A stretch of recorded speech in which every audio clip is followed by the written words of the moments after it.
এই দুনিয়াটা তো হাসার জায়গা না রে বাবা, দুনিয়াটা তো কাদার জায়গা। ওরে দুনিয়ার মানুষ তোমার চোখের পানি দেখিয়াও সহ্য করতে পারে, কিন্তু আমার মাওলাই তো সহ্য করতে পারে না। এই জন্য দুনিয়ার মানুষের সাথে কান্না না করে আল্লাহর সঙ্গে কান্না করো, দেখবা আল্লাহ সবকিছু তোমারে দান করবে। এই দুনিয়াটা তো কাদার জায়গা, দুনিয়াটা তো হাসার জায়গা না। যত পারো কান্না করো, আল্লাহর জন্য কান্না করো। আমার মাওলায় জানায় দেন, নবী উম্মতের জানায় দেন, যেই চোখ আমি আল্লাহর জন্য কান্না করে, আমার আল্লাহ কয় নবী আপনি বলে দেন, ওই চোখের জন্য আমি আল্লাহ জাহান্নামের আগুনকে হারাম করে দেই। فَلْيَضْحَكُوا قَلِيلًا وَلْيَبْكُوا كَثِيرًا। এই জন্য বাবা আল্লাহ তাআলা বলেন, ও দুনিয়ার মানুষেরা, দুনিয়ায় কম কম হাসো, বেশি বেশি কান্না করো। মুফাসসিরিনে কেরাম কান্নার ব্যাখ্যা দিতে গিয়া বললেন, দুনিয়ার মানুষ 7 প্রকারের কান্না করে। 1 নম্বর হইল অতি সুখে মানুষ কান্না করে।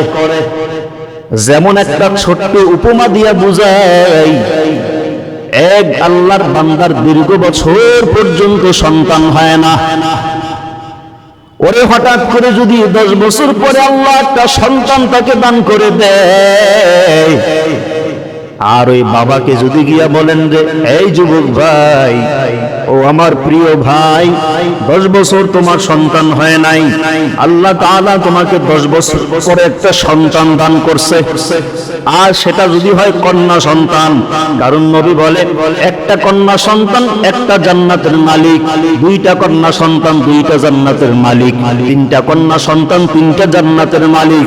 ওরে যার কন্যা সন্তান যত বেশি হয়, আল্লাহর জান্নাতের দিকে ওই বান্দাটা কত বেশি আগায়া যায়। এই জন্য নবী আমার বলেন, ওরে বান্দা, সন্তান ছেলেও দান করে আল্লাহ, মেয়েও দান করে আল্লাহ। দুনিয়ার কেউ ছেলে পাইলে খুশি হয়, মেয়ে পাইলে বেজার হয়। আবার যারা দুনিয়া লোভী, তারা ছেলে পাইলে বেজার, ছেলে পাইলে খুশি, মেয়ে পাইলে বেজার। আর যারা আমার আল্লাহর সন্তুষ্টির জন্য সন্তান পাইয়া শুকর আদায় করে নেয়, তারা বলে আল্লাহ সন্তান তো আপনার দেওয়া, চাই সেটা ছেলে হোক কিংবা মেয়ে হোক। শুকর আদায় করে বলে, হে মালিক, ছেলে দিয়েছেন আলহামদুলিল্লাহ, মেয়ে দিয়েছেন আলহামদুলিল্লাহ, তবে ছেলে মেয়ে বড় কথা নয়, সবচেয়ে বড় কথা হইল আল্লাহ আমার সন্তানটাকে সঠিক আদর্শের উপরে প্রতিষ্ঠিত করিয়া আমার সন্তানটাকে একজন আদর্শওয়ালা সন্তান হিসাবে আপনি কবুল করে নিয়েন। এইটা হলো বাবা মায়ের দোয়া। আর এই দোয়া যদি সন্তানের উপরে লেগে যায়, আল্লাহ তাআলা বলে ওই বাবা মার ওই সন্তানটাকে পৃথিবীর শ্রেষ্ঠ সন্তান আল্লাহ তাআলা বানায় দেয়। হकीकत से तू दुनिया बेखबर है, दुनिया की नुमाइश पर नजर है, नमी गोयाम के आज दुनिया जुदा बाश, बाहर कारे के बाशिबा खुदा बाश। এই জন্য বাবার দুনিয়ার মানুষ 7 ধরনের কান্না করে। একটা হইল খুশির কারণে কান্না, অতি সুখে কান্না করা। তো ওই আল্লাহর বান্দারে যদি বলেন, ও ভাই, 10 বছর পরে আল্লাহ তোমার সন্তান দান করেছেন, ওই আল্লাহর বান্দা খুশিতে আত্মহারা হইয়া কান্না করে দিবেন। আরেকটা হইল দুঃখের কারণে কান্না, চিন্তার কান্না যেটাকে বলা হয়। মানুষ অতি চিন্তিত হইলে কান্না করে দেয়। বিভিন্ন পেরেশানি যখন বান্দার মাথার ভিতরে চেপে যায়, তখন মানুষ কান্না করে। যেমন নবীজির ইন্তেকালের কথা শুনে বেলাল রাদিয়াল্লাহু তাআলা আনহু চিন্তিত হয়ে গেলেন।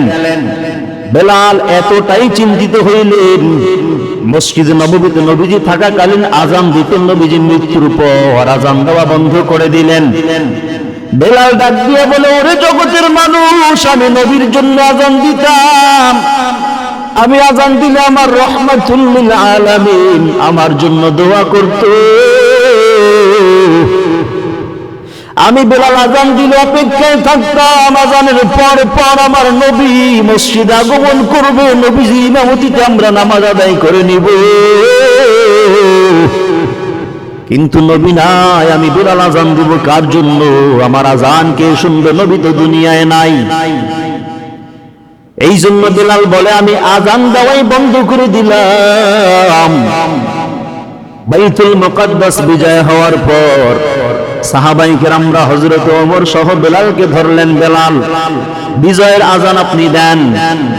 ওরে বেলাল ডাক দিয়া কয়, ও ওমর না না না, আমি আজান দিব না, কারণ আমার রাহমাতুল লিল আলামিন দুনিয়ায় নাই, আমি বেলাল আজান দিয়া কাকে শোনাবো? ওরে না না, যে নবী দুনিয়ার মায়া ত্যাগ করে বিদায় হয়ে গিয়েছেন, আমি বেলাল আজান দিব না। আজান দেওয়াইতে পারে নাই। সাহাবায়ে কেরামরা মনের ভিতরে কষ্ট পাইলেন, ও বেলাল নবীজি বিদায় হয়ে গেছে, এই জন্য কি তোমার আজানের ধ্বনি আমরা শুনতে পারবো না? ওরে আজানের ভিতরে তো কাউকে ডাকা হয় না, আমার আল্লাহকে ডাকা হয়, দুনিয়ার মানুষকে আহ্বান করা হয়, তুমি আজান দাও। বেলাল রাদিয়াল্লাহু আনহু আজান দিলেন না।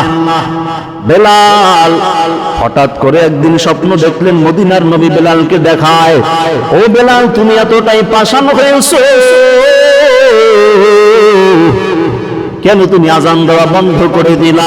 তোমার আজানের ধ্বনি না শুনলে তো মানুষের ঘুম ভাঙ্গে না, তুমি আজান দেওয়া শুরু করো। বেলাল স্বপ্ন থেকে জাগ্রত হইয়া স্ত্রীকে ডাক দিয়া বলো, বিবি আমার এখন দ্রুত প্রস্তুত নিয়ে নাও, মদিনায় চলো, মদিনায় যাব।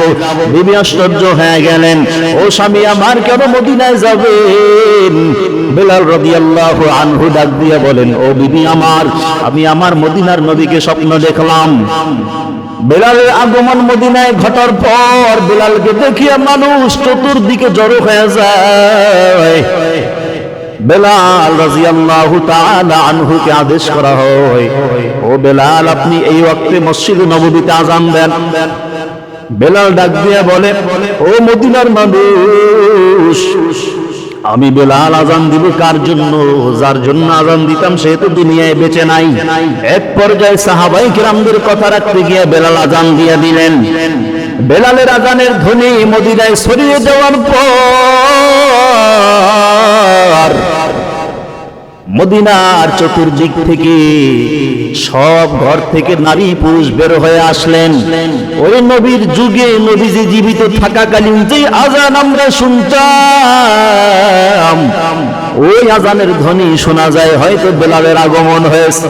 কারণ বেলাল ছাড়া তো এমন সুন্দর আওয়াজ আর কারো কণ্ঠে আমরা পাই না। নারীরা মাথায় কাপড় দিয়া চতুর্দিকে হাজির হয়ে গেল, পুরুষরা পাগলের মতো হইয়া মসজিদে নববীতে ঢুকে গেল। বেলাল রাদিয়াল্লাহু আনহু বলে, ও মদিনার মানুষেরা, আমি বেলাল যে নবীজির মোহাব্বতে আজান দিতাম, যে নবীজির জন্য আজান দিতাম, ওরে আমার নবী তো দুনিয়ায় নয়, আমি আজান দিলে কে শুনবে? বেলাল কাঁদতেছেন, সাহাবায়ে কেরামরাও কাঁদতেছেন, নারী পুরুষ সবাই কান্না করতেছেন। বেলালকে ডাক দিয়া কয়, বেলাল তুমি আমাদেরকে ছেড়ে কখনো যাইও না। ও বেলাল, নবীজি যদিও জীবিত নাই, কিন্তু তোমার জবানের আজানের আওয়াজ শোনার পরে আমরা অনুভব করি আমার নবী এখন ঘর থেকে বের হইয়া মসজিদে আগমন করবে, নবীজির পিছনে আমরা নামাজ আদায় করতে পারবো। ওরে বেলাল, তোমার আজানের ধ্বনি শুনে আমরা নবীজিকে আমাদের সামনে উপস্থিত মনে করি, তুমি আমাদের ছেড়ে যাইও না। বেলাল রাদিয়াল্লাহু তাআলা আনহু কান্না করতেছেন, সাহাবায়ে কেরামরাও কান্না করেন, নারীরাও কান্না করে, ছোট ছোট বাচ্চারা যারা আছেন তারাও কান্না করতেছে। এরে নবীর উম্মতের দল। তো বেলাল রাদিয়াল্লাহু আনহু চিন্তায় পড়ে এতটাই কান্না করলেন, চিন্তিত হয়ে গেলেন, যেই নবী নাই আমি বেলাল আজান দিব না, আজান দেওয়া বন্ধ করে দিলেন। কারণ নবী থাকতে আমার আজান নবীজি শুনতেন, এখন নবী নাই, কে শুনবেন? এই জন্য আল্লাহর বান্দারা বেশি বেশি কান্না করো, কম কম হাসো রে বাবা। এই দুনিয়াটা তো কাদার জায়গা, দুনিয়াটা তো হাসার জায়গা না। এই চোখের পানি বাবা আল্লাহ তাআলার দরবারে পৌঁছে যায়। আল্লাহ তোমার চোখের পানি বৃথা যাইতে দিবেন না। ওরে হাসরের ময়দানে যখন জাহান্নামের আওয়াজ তোমার দিকে জাহান্নাম ছুটে আসতে থাকবে, জাহান্নামকে 70,000 শেকল দিয়া বেঁধে রাখা যাবে না। ওই কঠিন সময়ে, কঠিন মুসিবতের দিনে আমার আল্লাহ ফেরেশতাদেরকে ডাক দিয়া বলবে, ও ফেরেশতারা, জাহান্নামের শেকল, জাহান্নামের আগুনকে শেকল দিয়া বেঁধে রাখো। ফেরেশতারা ডাক দিয়া বলবেন, ও আল্লাহ 70,000 শেকল দিয়ে বেঁধেছি, শেকল ছিঁড়ে জাহান্নামের আগুন আপনার বান্দাদের দিকে চলে যায়, পেরে ওঠে রে আল্লাহ। আল্লাহ ডাক দিয়ে কয়, ও ফেরেশতারা, এই কুদরতের পানিটা জাহান্নামের গায়ে ছিটায়া দেও। ফেরেশতারা জাহান্নামের গায়ে পানি ছিটানোর পর জাহান্নাম দ্রুত গতিতে পেছনে চলে যাবে। ফেরেশতারা ডাক দিয়ে বলবেন, ও আল্লাহ, যে জাহান্নামকে 70,000 শেকল দিয়ে বেঁধে রাখা গেল না, এই জাহান্নামের গায়ে সাধারণ একটু পানি দেওয়া মাত্র জাহান্নাম দ্রুত গতিতে পেছনে চলে গেল। ও আল্লাহ, আমরা জানতে চাই এই পানিটা কি জান্নাতের পানি, নাকি হাউজে কাউসারের পানি, নাকি আবে হায়াতের পানি? আল্লাহ তাআলা বলবেন, ও ফেরেশতারা, এই পানি জান্নাতের পানি না, আবে হায়াতের পানি না, হাউজে কাউসারের পানিও না। এই পানিটা হইল আমার গুনাহগার উম্মত, গুনাহগার বান্দাদের চোখের পানি। ওরে দুনিয়ার জন্য তা কাঁদে না, আমি আল্লাহর জন্য কান্না করেছে। আমি আমার বান্দাদের চোখের পানি জমা করে রাখছিলাম, ওই বান্দাদের চোখের পানিতে আজকে জাহান্নামের আগুন বন্ধ হয়ে গেল। এই যে নবীর উম্মতের দল, এই জন্য বাবা কম কম হাসো, বেশি বেশি কান্না করো, আল্লাহর জন্য কান্না করো। তো দুনিয়ার মানুষ 7 প্রকারের কান্না করে। এক প্রকার হইল অতি সুখে মানুষ কান্না করে ফেলে। 2 নম্বর হইল বান্দা চিন্তার কারণে কান্না করে। 3 নম্বর হইল ভয়ের কারণে কান্না করে। জানের ভয়, ইজ্জতের ভয়, মালের ভয়, বান্দার উপরে যখন দুনিয়ার পেরেশানি মুসিবত চেপে আসে তখন বান্দা কান্না করে। ইজ্জত হারানোর ভয়, জান যাওয়ার ভয়, মাল হারানোর ভয় কান্না করে। 4 নম্বরের কান্না হইল লৌকিকতার কান্না, মানুষ দেখানো কান্না। এই মানুষ দেখানো কান্না দুনিয়ার মানুষ করে, ওই যুগের মানুষরাও তো করেছে। হযরত ইউসুফ আলাইহিস সালামকে কূপের ভিতরে ভাইয়েরা ফেলে দেওয়ার পর বাবার কাছে আসছেন।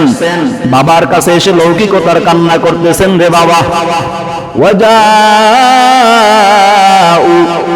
আবাহুম আইশাআন ইয়াবকুন, লৌকিকতার কান্না করে। এই কান্না তারাও করেছেন, এই যুগের মানুষও করে কি করে না? তো লৌকিকতার কান্না এটা দুনিয়ায় সীমাবদ্ধ, আল্লাহ পর্যন্ত যায় না, মানুষ দেখানো কান্না করা। তো 1 নম্বর হইল মানুষ অতি সুখে কান্না করে। 2 নম্বর হইল মানুষ চিন্তার কারণে কান্না করে। 3 নম্বর মানুষ ভয়ের কারণে কান্না করে। 4 নম্বরে লৌকিকতার কারণে কান্না করে, মানুষ দেখানোর কান্না করে। 5 নম্বর বান্দা শুকর আদায়ের জন্য বান্দা কান্না করে। হঠাৎ যদি বান্দার বিপদ মুক্ত হয়ে যায়, মুসিবত মুক্ত হয়ে যায়, বান্দা আল্লাহর দরবারে শুকর আদায় করে কান্না করে দেয়, আর ডাক দিয়া বলে, হে আমার রব, আপনার দরবারে শুকর, আপনি এই মামলা থেকে আমাকে জামিন দিয়েছেন, আপনি এই ঋণ থেকে আমারে মুক্তি দিয়েছেন, এই রোগ থেকে আমারে শেফা দিয়েছেন, আয় আল্লাহ এই মুসিবত থেকে আমাকে আলাদা করে মুক্তি দিয়েছেন। এই জন্য বান্দা শুকর আদায়ের জন্য আল্লাহর দরবারে কান্না করে। 6 নম্বরের কান্না হলো মানুষ ব্যথা বেদনার কারণে কান্না করে। মানুষের শরীরে যখন ব্যথা হয়, মাথা যখন ব্যথা হয়, শরীর যখন ব্যথা হয়, মানুষ ব্যথা বেদনার কারণে কান্না করে। 7 নম্বরের কান্না হইল আল্লাহর ভয়ের কারণে কান্না করা। নবী আমার বলেন, যেই চোখ আমার আল্লাহর জন্য কান্না করবে ওই চোখের জন্য আমার মাওলায় কিয়ামত পর্যন্ত জাহান্নামের আগুন হারাম করে দিবে। চোখের জন্য জাহান্নামের আগুন হারাম মানে কি? শুধু আল্লাহ চোখ জাহান্নামে জ্বালাবেন না, দেহ জাহান্নামে জ্বালাবেন না, না, ব্যাখ্যা এমন নয়। চোখ যেহেতু দেহের সঙ্গে লাগানো, চোখে আঘাত খাইলে গোটা দেহটাই কেমন যেন ব্যথায় বিষধর হয়ে যায়। চোখে যন্ত্রণা হইলে মনে হয় সারা দেহটাই যন্ত্রণাযুক্ত হয়ে গেছে। এই জন্য আমার চোখ মানে শরীরের সঙ্গে লাগানো। চোখকে আল্লাহ পাক জাহান্নাম থেকে মুক্তি দিবেন, তার মানে আমার গোটা দেহটাই জাহান্নাম থেকে আল্লাহ মুক্তি দিয়ে দিবেন। এই জন্য আল্লাহ বলেন ফালইয়াবহাকু কলিলাও ওয়ালইয়াবকু কাসীরা। ও দুনিয়ার মানুষেরা, বেশি বেশি কান্না করো, কম কম হাসো। ওরে দুনিয়ার পানি, দুনিয়ার মানুষ যদি না দেখে, না গ্রহণ করে, আমার আল্লাহ তো তোমার চোখের পানি দেখে বাবা। তোমার দিকে আল্লাহ তাকায় আছেন, তখন তোমার কখন কি প্রয়োজন হয়, কখন কি দরকার হয়। ওরে তুমি কোন কারণে কান্না করো, কোন ব্যথায় কান্না করো, কোন বেদনায় কান্না করো, কোন দুঃখে কান্না করো, দুনিয়ার মানুষ বুঝে না, কিন্তু আমার মাওলাই তো সবকিছু বুঝেন, জানেন, শোনেন, দেখেন রে বাবা। শুধু সময়ের অপেক্ষা কর, দেখবা আমার মাওলাই কুদরতি ভাবে তোমার জীবনকে পরিপূর্ণ বানায়া দিবে।